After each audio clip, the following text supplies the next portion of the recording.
Sweetheart, we don't care. That was the voice of the Russian bureaucracy talking to me. In 1999 in Moscow, it was a difficult year. It was the first year when the city faced with new political realities it has not had to deal with in the past. Terrorist attacks, back to back, one in April, two in August, then in September. Desperate times called for desperate measures. In an attempt to get the situation under control, Moscow government instituted a process by which the local police was authorized to stop anybody they subjectively deemed suspicious on the streets and ask for their documents. Now, the consequences of not having the said documents with you or having something in the documents not to the liking of the said police officers was not discussed. It could have been anything. You could have been sent to Russian prison. You could go to Siberia, gulags, who knows? They said they ceased to exist, but who really knows? Best thing, do not be suspicious, don't get stopped.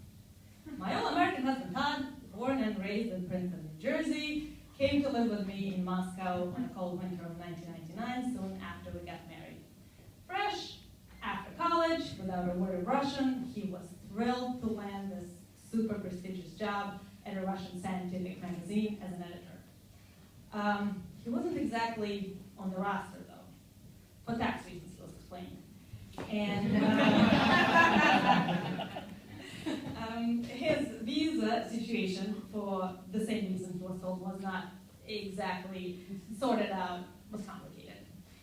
But who the hell cares? He was paid one full backpack of rubles, tightly packed, roughly once a month. On average, I'd say about once a month.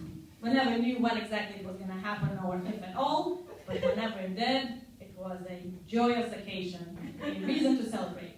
So one of these fun celebrations with a few friends, we partied till the wee hours of the night until we just could not party any longer, and it was time to go home. So we get in a taxi, and when I say taxi, I use the term loosely. You just get on the curb and hope for the best. So as we were in that car, we get stopped by a cop car, and they asked for our documents. We got suspicious, and we got stopped. So the hitchhiking arrangement was not questioned. That's just the normal course of business.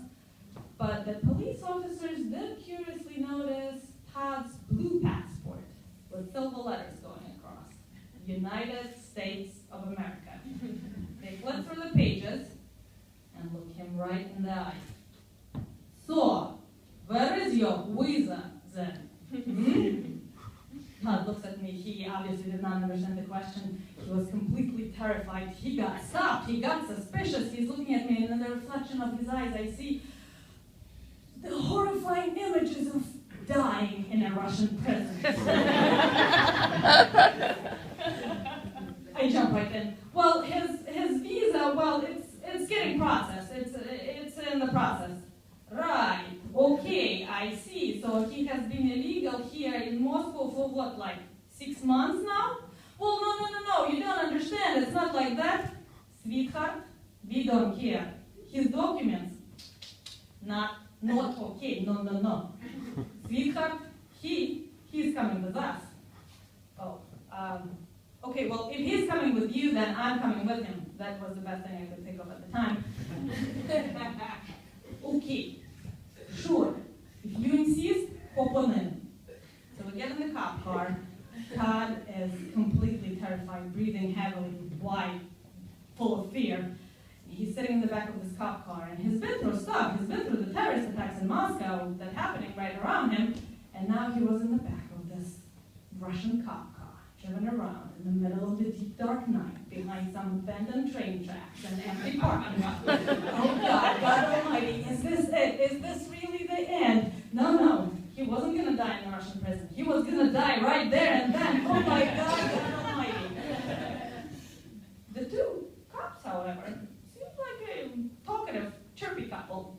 The classic, I'd say. I was finally able to get a better look at them. Tall and skinny, short and chubby, both balding, both wearing their gray uniforms buttoned all the way up. So, what is up with his paperwork, sir? Documents Not okay. Well, the company that he's working for, and they've been getting him his visa, but, sweetheart, we don't care. His documents, not okay. So, here's what we're going to do. He is going to the station now. And he's going to stay in the station till Monday. It's Friday night through the weekend. The boss is not here. He's going to be there Monday. No. He's staying at the stations indefinitely. Indefinitely, unless we can resolve the situation in another way. Oh, okay. So there is another way. Sweetheart, there is always another way. Okay. So what's the other way? Well, it can get expensive. Right. Okay, so how expensive can it get? I'm thinking to myself, so how many backpacks of rubles can it take to get ourselves out of this predicament? Okay, so let's think here. So we have about 2 backpacks full of rubles saved under our mattress that we can give them available right away. My mom may have some more under her mattress saved. Todd's parents in New Jersey can't really help us. It's Moscow 1999. None of us had bank accounts to receive any wires, so not going to help. Shoot, the situation we're in was serious. What if we don't have enough money? So how much money do you have with you? Oh, with me, I looked in my wallet. I had 500 rubles, about $10 equivalent. But I told him I have 500 rubles. 500 rubles! I slammed the brakes and the car just stopped. Kids, you're done. That is it, 500 rubles it is. It took me a second to process. What do you mean by done? Kids, you can get out right now. You're free to go. Why, is that a joke? Kids, you're free to go. Whoa, what do you mean we're free to go right here, right now? We're in the middle of the night and some place we don't know what it is, some parking lots and abandoned train tracks. Are you kidding?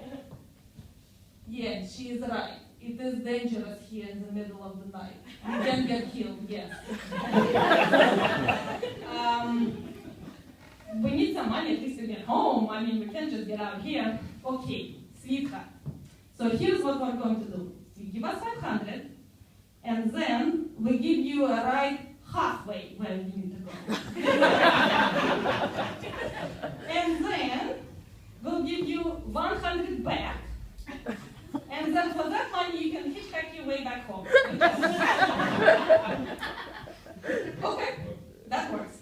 So they give us a ride halfway back home. I give them the 500 rubles. They give me 100 back. And they wish us a pleasant ride back home. For 80 rubles, we're able to get ourselves back home safe and sound. And after that, never ever in my life I've ever had to face corruption so blunt and obvious right in my face. But I can only hope that if I ever again do have to be in a situation like that, I will be dealing with people as generous and kind as the 2 corrupt Russian guys. Give us a ride back home halfway.